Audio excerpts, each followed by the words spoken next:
Bapa di surga, bukan kami, tetapi kasih karunia Kristus yang bekerja di dalam kami. Itulah yang memampukan kami untuk datang ke sini menyembah Tuhan dan hidup bagi Kristus. Dan biarlah ya Tuhan segala ucapan mulut kami dan renungan hati kami pada pagi hari ini berkenan di hadapan-Mu. Apa yang kami tidak miliki, berikan kepada kami ya Tuhan pada waktu kami membuka firman-Mu. Apa yang kami tidak mengerti, ajarkanlah kepada kami. Itu doa kami Bapa, di dalam nama Tuhan Yesus kami memohonkannya. Amin. Jemaat sekalian sambil tetap bangkit berdiri untuk menghormati firman Tuhan, kita membaca teks yang menjadi dasar khotbah hari ini. Filipi pasal yang kedua, 12 sampai 13. Demikian firman Tuhan, kita baca bersama-sama. Hai saudara-saudaraku yang kekasih, kamu senantiasa taat. Karena itu tetaplah kerjakan keselamatanmu dengan takut dan gentar. Bukan saja seperti waktu aku masih hadir, tetapi terlebih pula sekarang waktu aku tidak hadir. Karena Allah lah yang mengerjakan di dalam kamu, baik kemauan maupun pekerjaan menurut kerelaannya. Silakan duduk. Saudara sekalian, demikian jawab pembacaan firman Tuhan. Saudara, kita berada dalam seri khotbah eksposisi dari kitab Filipi dengan judul Deeper. Kita ingin lebih dalam lagi memahami siapa Kristus dan bagaimana kita mengikut Dia. Pertanyaan yang kita akan pikirkan bersama hari ini, saudara, adalah setelah kita diselamatkan oleh Allah di dalam Kristus Yesus, apakah kita bisa hidup sekehendak hati kita, semau gue? Atau kita harus hidup taat kepada Allah untuk kita bisa menjadi serupa Kristus. Pertanyaannya, kalau kita itu taat saudara dan berusaha keras untuk taat, itu tanggung jawab kita ataukah itu adalah Allah yang bekerja di dalam diri kita? Atau itu 50% Allah, 50% kita?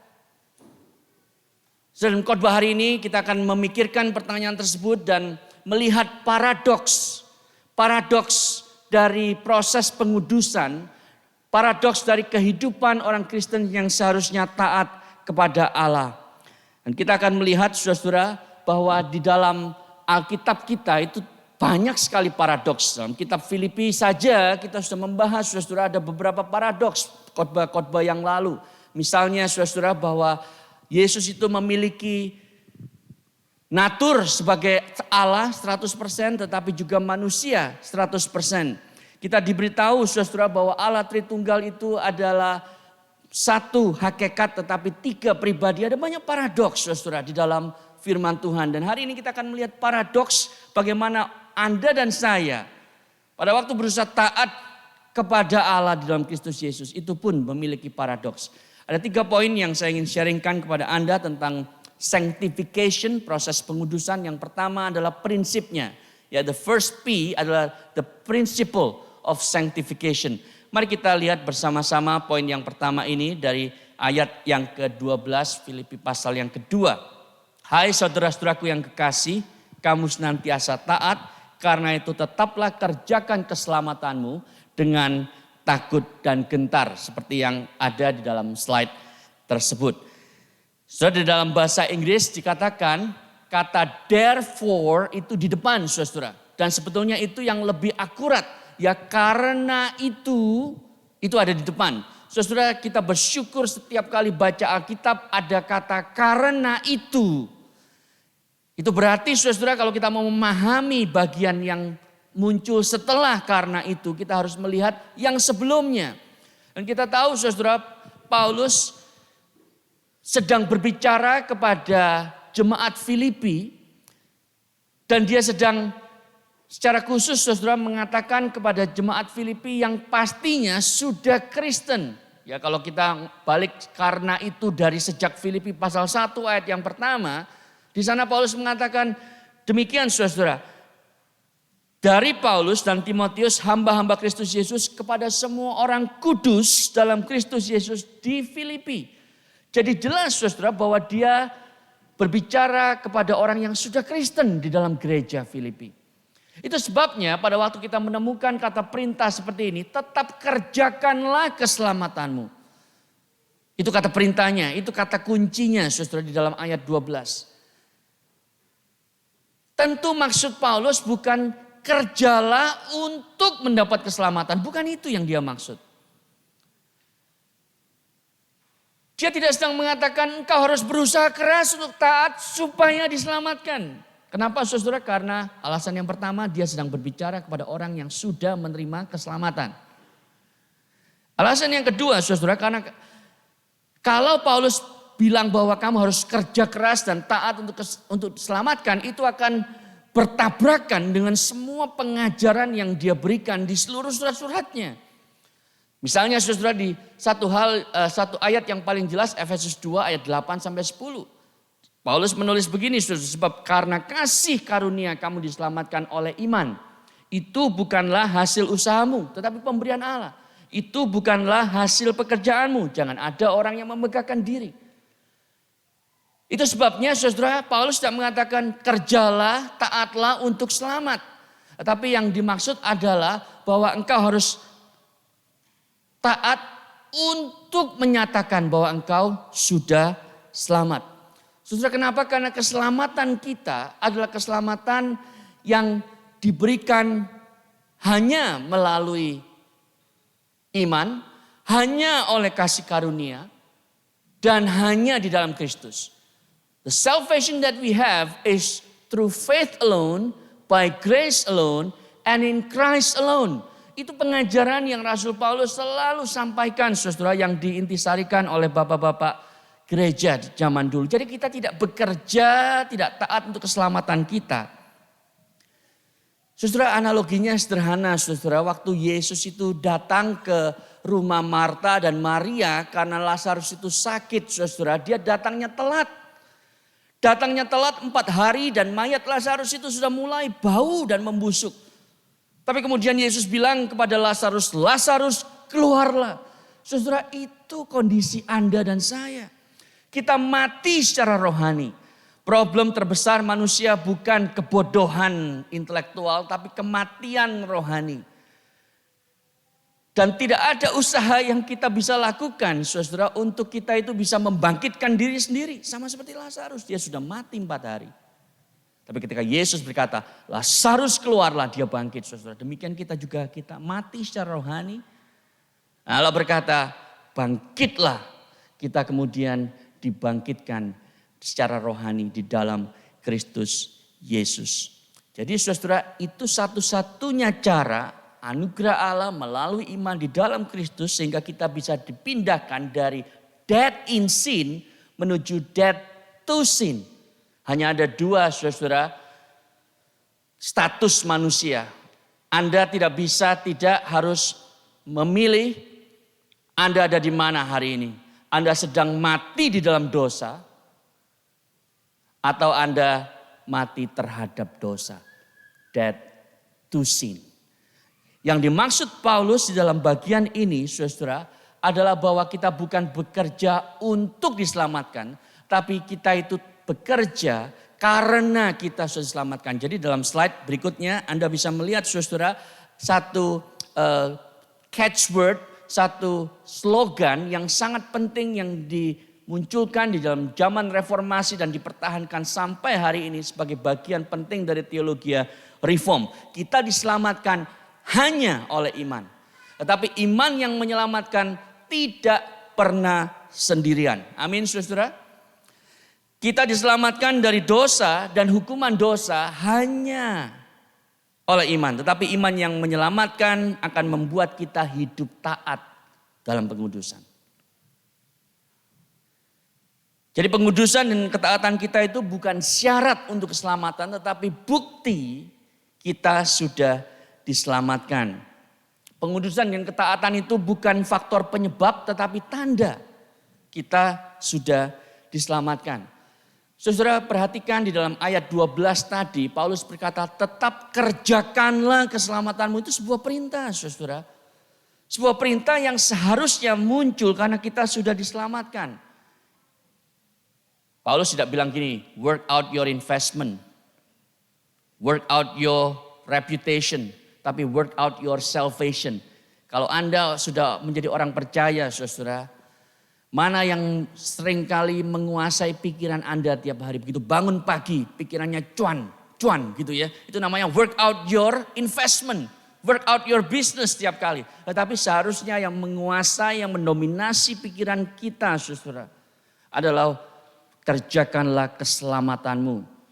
Kenapa? Satu hari nanti Anda akan dimintai pertanggungan jawab oleh Tuhan ketika bertemu dengan Dia. Apakah engkau sudah mengerjakan keselamatan yang aku sudah berikan kepadamu. Jadi saudara, kata work out di dalam bahasa aslinya itu artinya mengaktualisasikan, merealisasikan keselamatan yang Allah sudah berikan. Saudara, analogi yang sederhana, kalau seorang guru matematika bilang kepada muridnya, work out the mathematical problem. Itu artinya Anda harus menyelesaikan soal matematika tersebut. Jadi bukan kerja untuk mendapatkan sesuatu, tapi kita harus mengerjakan sesuatu yang kita sudah miliki. Analogi yang lain, saudara, kalau Anda itu ke gym, ya banyak dari Anda, beberapa mungkin di sini yang rutin ke fitness center, lalu melatih otot-otot saudara begitu ya. Nah saudara, otot itu sudah ada di dalam tubuh kita. Tidak mungkin kita bilang, saya tuh gak punya otot sama sekali. Jadi saya harus latihan keras supaya muncul ototnya. Enggak saudara, Allah yang memberikan otot, kita yang gedein gitu ya. Supaya bodinya tone dan seterusnya. Jadi itu yang Paulus maksudkan saudara. Keselamatan itu kita sudah miliki. Dan sekarang kita mengaktualisasikannya. Apa yang kita diberikan oleh Allah. Jadi saudara, apakah kita bisa hidup sembarangan setelah kita sudah diselamatkan? Tidak. Kalau Anda sungguh-sungguh sudah diselamatkan, maka buktinya Anda itu akan hidup taat. Kalau Anda sungguh-sungguh sudah tidak lagi menerima hukuman dosa. Karena Anda tahu bahwa tidak ada lagi penghukuman bagi setiap mereka yang percaya kepada Allah. Roma 8 ayat 1. Maka bukan berarti Anda hidup sembarangan. Saudara, satu kali ada seorang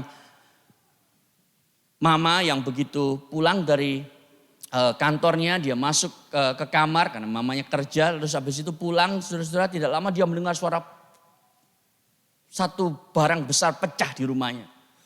Lalu ketika dia keluar, saudara, dia lihat anaknya itu sedang bersihin percikan pecahan vas ya. Lalu dia bilang gini, maafkan, aku sudah pecahkan vas yang aku tahu harganya mahal, yang mama beli karena ini dari dinasti Sung gitu ya, gede sekali saudara ya.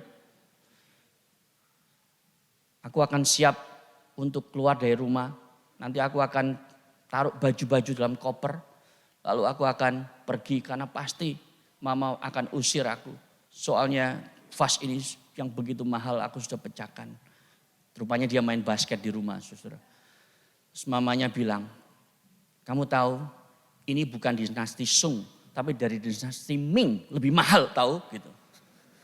Tapi karena mama sayang pada kamu, mama tidak akan hukum kamu dan mama tentu tidak akan mengusir kamu. Karena kamu tetap anak mama meskipun kamu sudah melakukan ini. Tidak ada penghukuman. Nah saudara, pertanyaannya begini. Setelah anak itu bilang, betul ma, saya nggak diusir, saya nggak dihukum. Apakah lalu dia bilang, ya kalau gitu saya akan bisa pecahin yang lain gitu ya. Dia main basket lagi, dia hidup sembarangan. Enggak kan, dia akan lebih berhati-hati saudara. Dia akan menghargai bahwa ternyata mamanya itu sangat mengasihi dia, tidak menghukum dia. Saudara, itu sebabnya orang Kristen yang sadar bahwa aku yang layak dihukum, tidak lagi menerima hukuman, maka sekarang aku harus hidup taat. Aku harus hidup sungguh-sungguh di dalam pengudusanku untuk menjadi serupa Kristus dan tidak lagi hidup sembarangan. Saudara, di dalam big scheme of things, kita harus mengerti saudara perjalanan hidup seorang Kristen. Mari kita lihat slide berikut. Saudara, ini adalah gambaran seorang Kristen. Tadinya kita mati di dalam dosa. Lalu saudara perhatikan berikutnya, Allah berinisiatif menyelamatkan kita sehingga kita melalui apa yang disebut justification. Kita dibenarkan. Justification itu adalah tindakan Allah, saudara, menganggap Anda dan saya orang berdosa sebagai orang benar. Karena Yesus. Justification itu adalah satu tindakan Allah ketika melihat Anda dan saya hari ini di gereja. Meskipun kita masih berdosa, saudara, tapi Allah memandang kita seakan-akan kita itu tidak pernah melakukan dosa. Kenapa? Karena kita sudah dibenarkan. Kenapa? Karena dia melihat di dalam kita ada Yesus Kristus. Itu artinya justification. Satu kali untuk selamanya.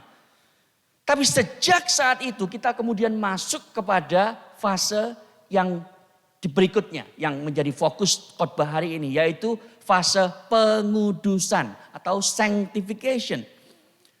Itu terjadi tidak sekali tetapi berkali-kali seumur hidup kita, saudara.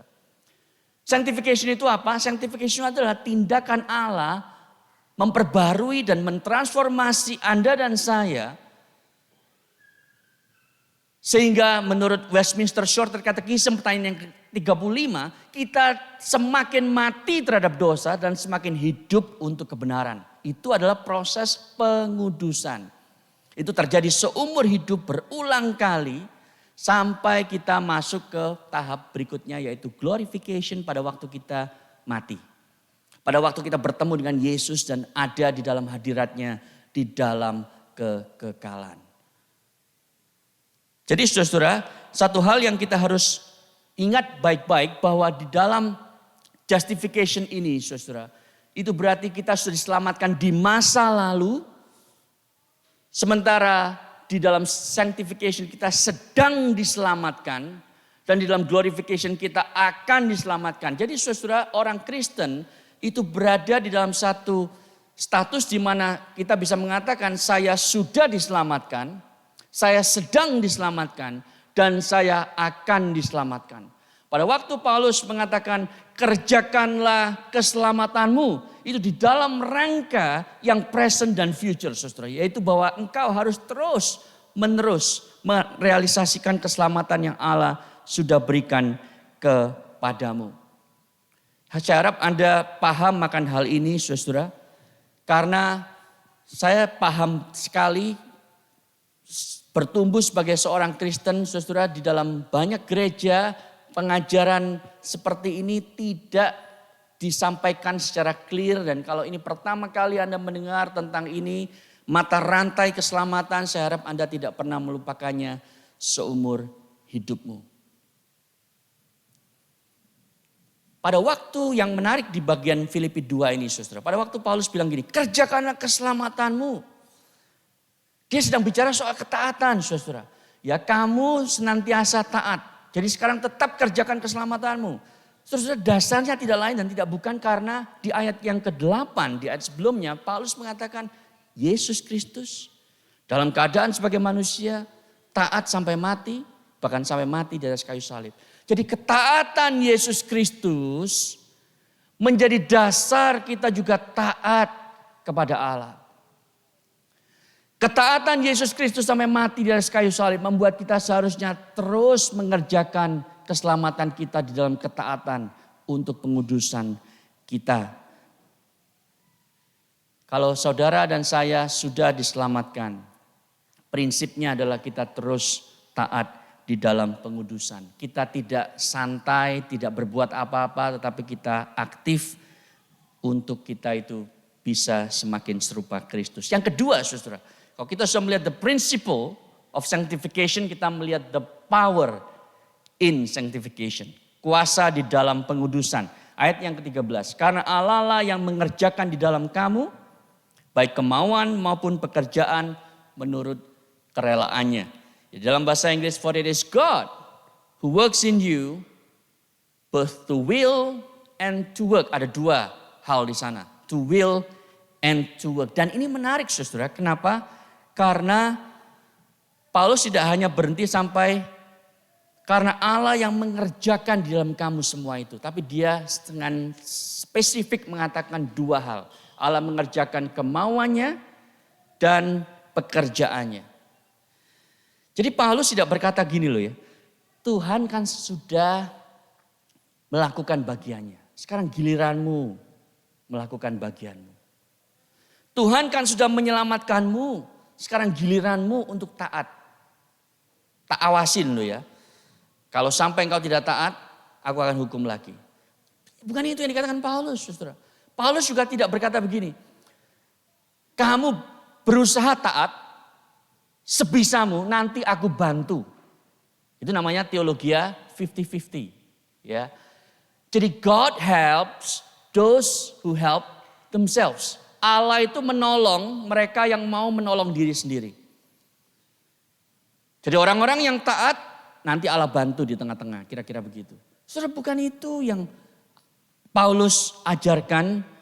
Karena Allah bukan hanya menguatkan dan menolong dan memberikan kepada kita itu semacam energy drink. Tidak, saudara. Tetapi dia sendiri yang memampukan. Jadi kalau disingkat, saudara, apa yang Paulus katakan di Filipi 2, 12, 13 itu begini. God works in, we work out. Kehidupan Kristen itu sebetulnya bukan ups and downs, tapi ins and outs. Allah bekerja di dalam diri kita supaya kita mampu untuk taat. It's about ins and outs. Kenapa saudara itu perlu? Karena si jahat itu terus menerus berusaha untuk membuat kita kembali kepada dosa. Saudara, pada waktu justification kita dibenarkan. Kita itu dibenarkan dari apa, saudara? Kita itu dimerdekakan dari penalty of sin. Hukuman dosa itu tidak ada lagi. Sekarang kita masuk ke sanctification. Saudara, kita dibebaskan dari apa? The power of sin. Kita mampu berjuang melawan dosa, saudara. Itu masa pengudusan selama hidup kita. Baru nanti waktu glorification, saudara, kita tuh dimerdekakan dari the presence of sin. Bisa ingat ya, justification itu dari penalty of sin, sanctification itu dari the power of sin, dan glorification itu dari the presence of sin. Jadi saudara, kalau kita kebingungan akan hal ini, namanya juga ini seri deeper ya. Jadi kita harus mikirnya lebih dalam memang. Ya saya berikan analogi begini saudara. Anda tahu dan pasti Anda mengaminkan bahwa Allah itu adalah Allah yang berdaulat akan panjang pendeknya hidup kita. Betul? Tuhanlah yang mematok saudara usia Anda. Kapan Anda ditetapkan untuk mati kemudian dihakimi. Ibrani 9 bilang begitu kan. Itu sebab Anda dan saya tidak akan mati 1 hari lebih lama atau 1 hari lebih pendek daripada waktu yang sudah dipatok oleh Allah. Amin. Tetapi saudara, meskipun Allah berdaulat menentukan itu, tidak berarti kemudian kita tidak memperhatikan bagaimana kita mengatur hidup dan tubuh kita. Sleep, diet, exercise. Itu yang dokter selalu bilang. Tidur harus 7 jam, 8 jam per hari. Ya kan? Diet itu harus makan makanan yang bergizi. Kita harus berolahraga dengan teratur. Saudara, tidak ada orang Kristen yang bilang, saya tidak mau makan makanan yang bergizi. Kan yang menentukan Tuhan semua itu. Kapan saya mati. Saudara, kalau kita sakit, kita kan nggak akan bilang, oh saya nggak mau obat-obatan. Karena kalau Tuhan menentukan saya hidup terus, saya akan hidup tanpa obat. Jadi nggak mau obat. Saudara, nggak mungkin kan. Kita tetap melakukan bagian kita, saudara. Meskipun Allah sudah menentukan. Ini yang disebut sebagai kedaulatan ilahi dan tanggung jawab manusia berjalan sekaligus seperti rel kereta api. Saudara, itu sebabnya dari sejak kecil itu saya tahu obat-obatan, saudara. Belajar bahasa Mandarin dari obat-obatan ya. Kalau panas dalam minumnya apa? Lohanko gitu kan. Kalau kita berdarah gitu ya, kasih Dietayocing gitu kan. Kalau apalagi diare, Huang Liansu gitu ya. Nah taunya cuman obat-obatan saudara ya. Yang lain gak bisa sih ngomong bahasa Mandarin. Kenapa? Karena butuh obat. Meskipun percaya Yesus itu yang menentukan masa hidup saya. Tapi kalau saya perlu obat ya minum obat. Nah, kalau ini sekarang kita translate ke dalam masalah pengudusan, saudara. Maka sama saja halnya. Allah yang memberikan kepada kita kemauan untuk taat dan kemampuan untuk taat. Tapi kita harus berusaha, kita harus bekerja, kita harus ngotot saudara untuk kita itu masuk dalam proses pengudusan. Allah yang memberikan kepada kita keinginan untuk taat, tapi juga kapasitas untuk taat. Jadi saudara, kalau Anda datang ke gereja, merasa saya mau berbakti kepada Tuhan. Jangan merasa diri itu bangga saudara. Tuhan yang memberikan Anda keinginan untuk beribadah kepadanya. Kalau Anda bisa berdoa, baca firman Tuhan, memberikan persembahan, ikut di dalam berbagai macam aktivitas pelayanan dalam gereja. Itu karena Tuhan yang memberikan kepada Anda keinginan untuk taat. Dan dia juga yang memberikan kepada Anda kapasitas untuk taat. Jadi saudara, dalam slide berikutnya, summary-nya begini. Anugerah Allah yang menyelamatkan kita dari dosa adalah juga anugerah yang memampukan kita untuk berjuang melawan dosa. Anugerah yang menyelamatkan kita dari dosa adalah anugerah yang sama yang memampukan kita untuk berjuang melawan dosa. Nah sekarang kalau Anda masih ingat di awal tadi, kalau begitu apakah pengudusan itu berarti 50% Allah, 50% manusia? Saya harap sekarang sudah tahu jawabannya. Jawabannya apa saudara? Mari kita lihat teologia dalam bahasa matematika ya, supaya Anda semakin paham akan hal ini. Di dalam slide berikutnya. Nah, kita melihat ada 3 hal yang berbeda saudara, rumusan matematikanya juga berbeda. Di dalam masalah pembenaran, matematikanya adalah bahwa Tuhan itu 100%, kita itu 0%. Artinya kita tidak punya porsi dan jasa apapun saudara di dalam Allah itu memilih dan membenarkan kita. Salah satu ayatnya di dalam Efesus 1 ayat 4. Sebab di dalam Dia, dalam Kristus, Allah telah memilih kita sejak sebelum dunia dijadikan. Jadi kalau Allah itu menyelamatkan Anda dan saya, bukan karena Anda itu bermoral, saleh. Bukan karena Anda nantinya akan bermoral meskipun hari ini enggak bermoral. Bukan saudara. Tetapi Allah sudah memilih Anda sejak sebelum dunia diciptakan. Jadi skornya Allah 100%, kita 0%. Nah di dalam hal dosa saudara, itu kebalik. Allah itu 0%, kita itu 100%. Kenapa saudara? Sebab Allah itu adalah terang, di dalam Dia tidak ada kegelapan.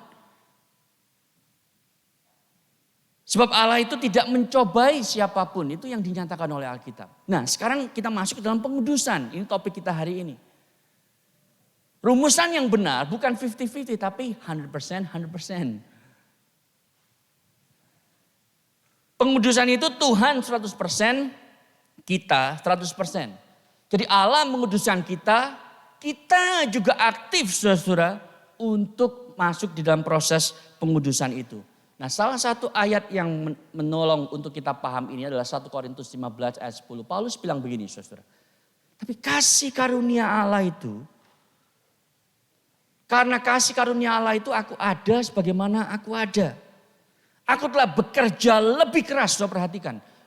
Itu usaha dia. Aku telah bekerja lebih keras daripada mereka semua ini. Tapi bukan aku. Melainkan kasih karunia Allah yang menyertai aku. Yet not I, but through Christ in me. Tetapi dia yang bekerja keras. Jadi kalau ditanya Paulus, kalau engkau itu melayani Tuhan dengan luar biasa sampai menderita. Karam kapal, kelaparan, di penjara, dicambuk. Apakah itu Allah atau engkau yang taat sampai segitunya? Paulus bilang begini, dua-duanya. Saya bekerja keras. Saya babat alas. Saya berjuang sampai titik darah penghabisan. Dia bilang begitu saudara di 2 Timotius. Tapi bukan aku. Kasih karunia Allah yang bekerja di dalamku.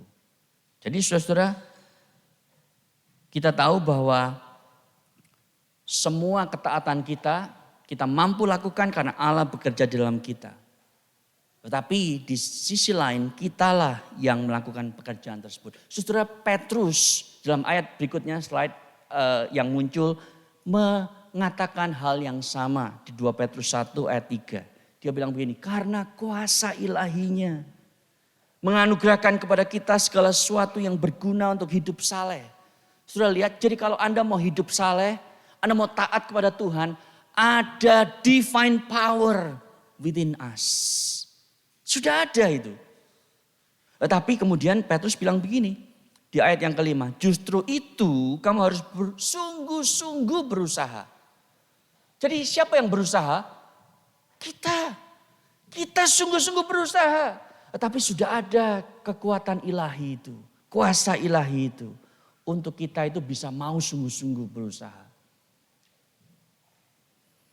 Jadi saudara-saudara, ini akan mengatasi 2 kesalahan fatal kita dalam mengikut Allah. Yang pertama, kita mengandalkan hanya kekuatan diri kita. Bukan kekuatan Allah, kita menjadi orang yang legalis. Kita menjadi orang yang moralis, saudara. Hanya melakukan dengan kekuatan kita untuk menyenangkan Allah. Atau sebaliknya, orang yang antinomian, saudara. Anti itu artinya melawan, nomos itu artinya hukum. Antinomian itu artinya melawan hukum Allah. Jadi nggak peduli. Nggak peduli. Ya ada orang yang nulis begini saudara. Sejak saya baca artikel tentang bahaya merokok. Sekarang saya berhenti baca artikel. Apa yang salah di sana saudara? Coba dengar lagi ya. Sejak saya membaca artikel tentang bahaya merokok. Saya berhenti baca artikel. Kan salah ya aplikasinya. Sama juga halnya begini. Sejak saya mendengarkan khotbah tentang bagaimana Injil membuat saya taat berjuang melawan dosa. Saya berhenti mendengarkan khotbah. Loh, ada yang salah kan? Itu kenapa saudara? Karena kita merasa aduh saya gak mungkin bisa lah. Saya mau jungkir balik. Mau melakukan apapun gak mungkin bisa. Udah percuma, biarin aja. Let go and let God. Sudah tahu kenapa banyak orang ketika ditanya, ayo kamu harus percaya Yesus dong. Sudah begitu lama loh, kamu itu mendengarkan khotbah. Kamu belum ambil keputusan untuk berkata, aku butuh Yesus, aku orang berdosa. Lalu Anda bilang begini, ya tunggu Allah lah, nanti menepuk bahuku baru aku mau mengaku aku orang berdosa. Ayo dong pelayanan. Ketaatanmu itu ditunjukkan dalam pelayanan di gereja, di kampus, dimanapun kau berada. Lalu orangnya bilang, gimana ya kayaknya Tuhan itu belum ada gerakan dalam diri saya. Saudara itu adalah respon yang tidak mengerti proses pengudusan saudara.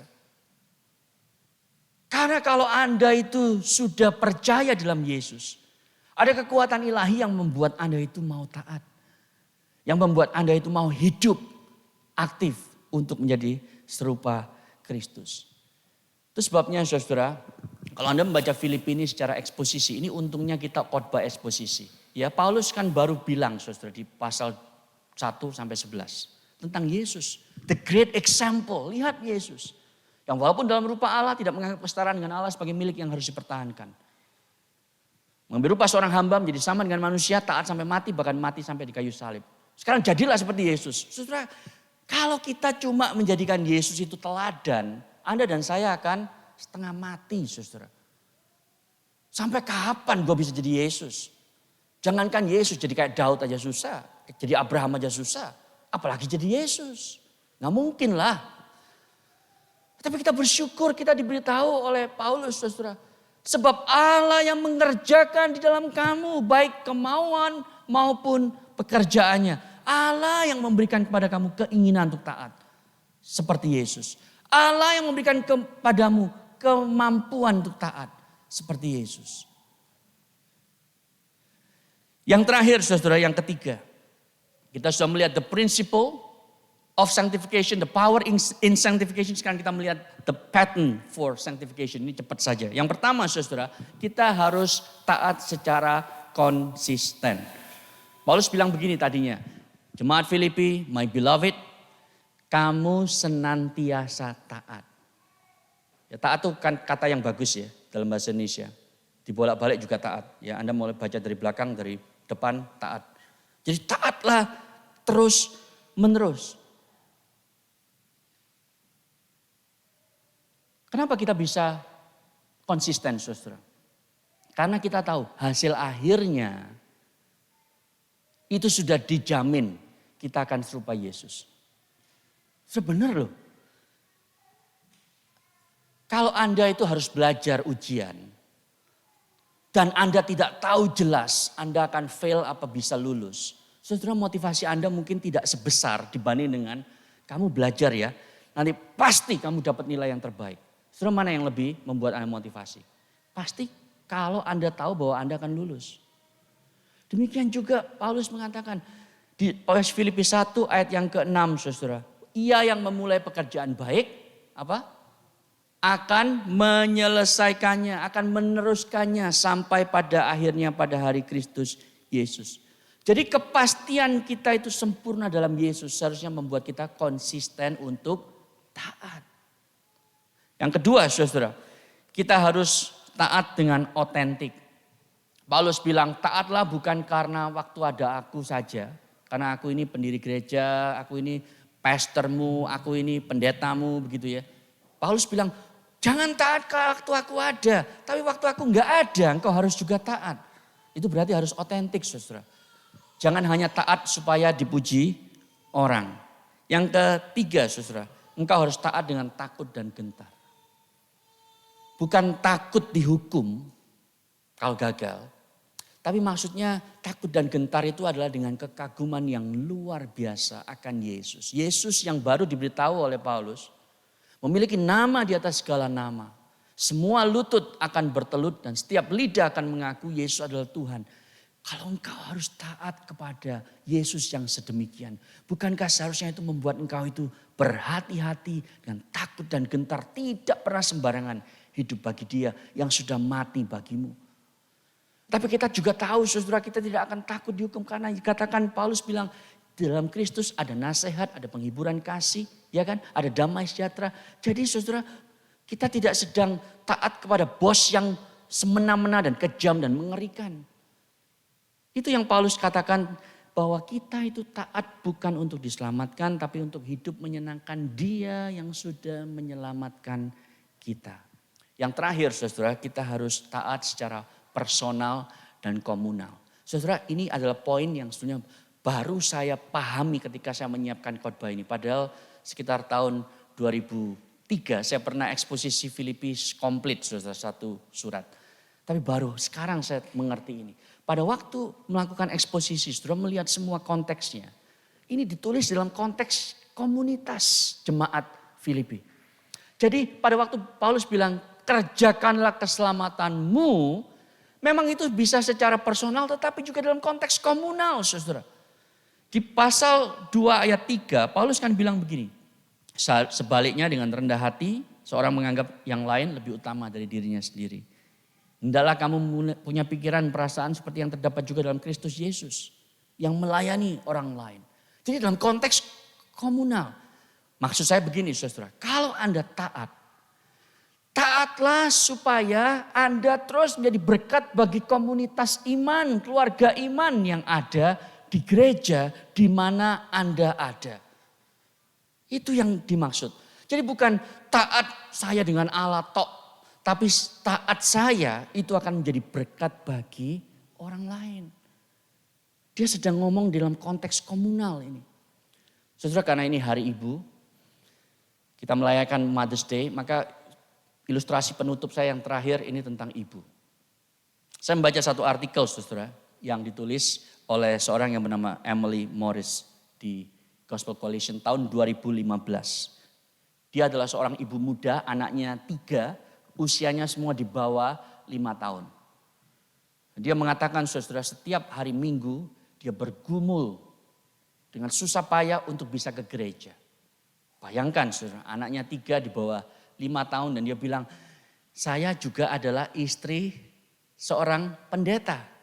Sehingga waktu Minggu itu saya sendirian ngurus 3 anak dan ke gereja. Kebaktiannya pagi lagi. Apalagi kebaktiannya persis jam anak saya tidur. Jadi dia itu senantiasa bergumul. Tapi dia mengatakan, saudara, godaan saya adalah skip church.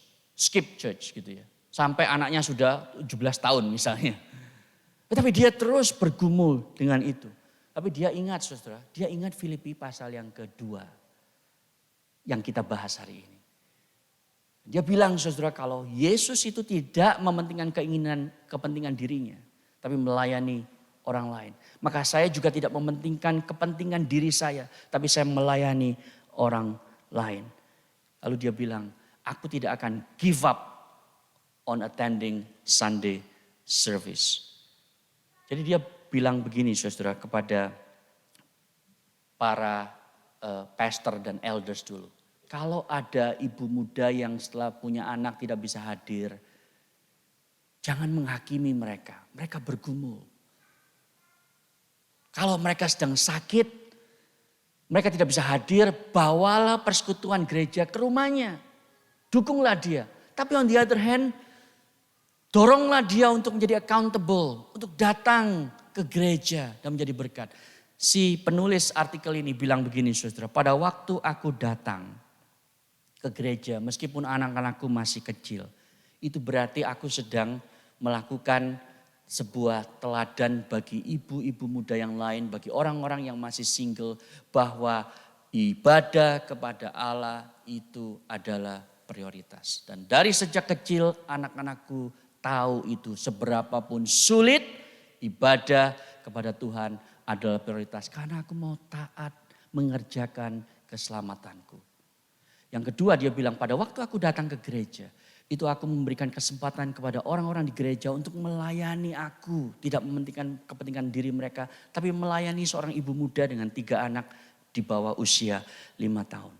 Dan yang terakhir, saudara, dia mengatakan bahwa pada waktu aku datang ke gereja dengan 3 anak, aku menjadi sebuah saksi. I'm witnessing bahwa kasih karunia Allah itu cukup bagiku. Di dalam hal yang sulit sekalipun, aku tetap berusaha untuk mengerjakan keselamatanku. Saudara, hari ini apakah Anda sebagai orang percaya berkata kepada Tuhan, aku mau Tuhan dengan serius work out my salvation. Apa yang kau sudah kerjakan di dalam aku. Mari kita tunduk kepala, kita berdoa. Bapa di surga, kami bersyukur untuk firman-Mu. Sejauh kami paham, biarlah Roh Kudus menolong kami untuk melakukannya dengan kekuatan ilahi dari sorga. Terima kasih Bapak. Bagi kami yang belum percaya, kalau ada di antara kami yang mendengar khotbah ini di ruangan ini maupun melalui YouTube, biarlah kami sadar kami membutuhkan Yesus Kristus supaya kami diselamatkan dari murka Allah, oleh Allah, dan hidup hanya baginya. Di dalam nama Yesus. Amin.